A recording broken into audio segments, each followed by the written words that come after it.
Bien sûr, de crypto, les infos crypto pour ceux qui n'ont pas le temps. La news la plus anxiogène du moment et l'impact pour le Bitcoin. On va parler de ça ce soir, les gars. C'est vraiment important. En tout cas, c'est un petit truc qui est intéressant de regarder. On va regarder le court terme et on va regarder plein d'autres petites choses. Comme d'habitude, avec un BTC qui tient toujours les 29 000 $, 29 123. On perd 1%. Pareil pour Ether.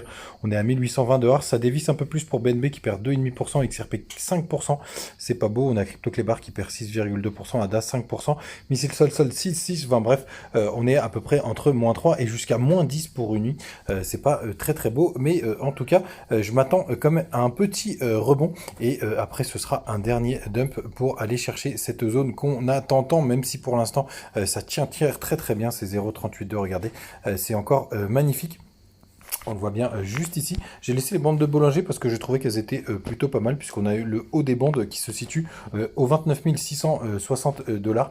Donc on va voir si on va pouvoir y rebondir. Moi je verrais bien quand même cette petite chasse au stop qu'on a juste ici, qu'on a aussi du côté d'Ether. Et ce que je voulais vous montrer aussi du côté du RSI.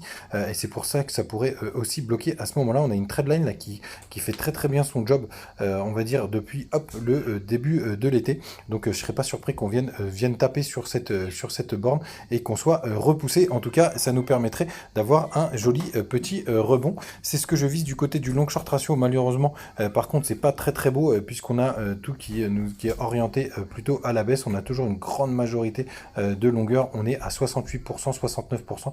Donc tous ceux qui parient à la hausse, on a une grosse ouverture d'open interest pour le coup. Alors sur le spot, par contre, c'est la dégringolade depuis un certain moment. Regardez, on a fait que baisser depuis un long moment et les fundings sont très positifs. Donc pour le coup, là, on est vraiment très orienté de toutes parts à la baisse, même si un petit rebond, bien évidemment, est possible. Du côté d'Ether, c'est pareil. Hein. Pour le coup, là, vous voyez en direct live, hein, je suis en position dessus. Je suis un peu mal rentré d'ailleurs. Je le sentais pas trop ce trade et pour le coup, je suis rentré dedans. J'aurais dû m'abstenir, mais bon, c'est la vie, avec un stop qui est sous les 1800 $ pour le coup, puisque ça voudrait dire quand même qu'on perdrait une zone assez importante. Et pareil du côté, à mon avis, de BTC, même si cette trendline pour l'instant, elle tient plutôt pas mal. Les autres infos que je voulais vous partager, bien entendu, c'est sur le Telegram.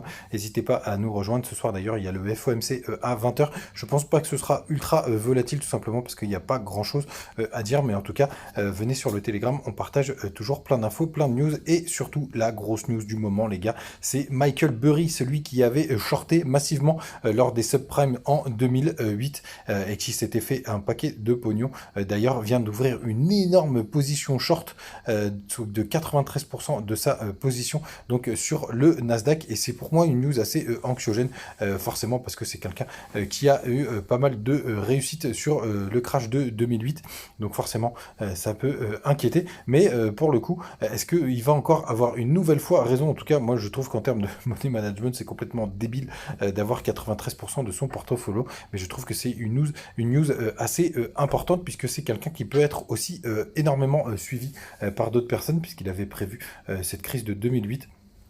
Mais factuellement, à court terme, je pense qu'il peut y avoir, pour le coup, un petit retracement sur le moyen terme. Et ben, il faudrait quand même une sale news, à mon avis, pour dévisser complètement. Là, quand on regarde le SP500 quand même, qui est quand même le maître de tout ça, pour le coup, là, on a une bougie de ravalement. On a un gros support qui se situe aux alentours. Hop, on va regarder ensemble vers les 4000 à peu près 4000 points, 4100 points, vous le voyez bien juste ici, hein, c'est quand même un support assez net, et c'est là où on pourra un gros retracement, ça par contre c'est pas impossible, et sur le Nasdaq, alors sur le Nasdaq c'est un peu plus intéressant, on est un peu plus baissier, et le support lui il se situe plutôt aux alentours des 12 300 points, on va voir bien évidemment ce que ça va donner, mais en tout cas il est vrai que à court terme le SP500 et le Nasdaq ont une sale tête, il peut y avoir des petits rebonds, mais on est plutôt repassé en tendance plutôt baissière à court terme, vous le voyez bien encore juste ici, on va commencer à faire des bas de plus en plus bas, même si c'est pas encore complètement le cas du côté du Nasdaq et aussi du SP500, mais c'est vrai qu'en tout cas le cours respire.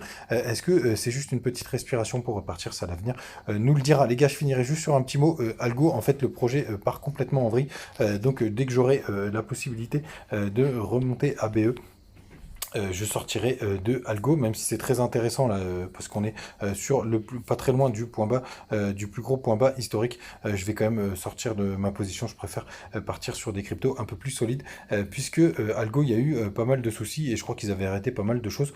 Donc je vais en sortir. Vous savez tout. Passez une très très bonne soirée les gars. On se retrouve comme d'hab tous les jours. Ciao.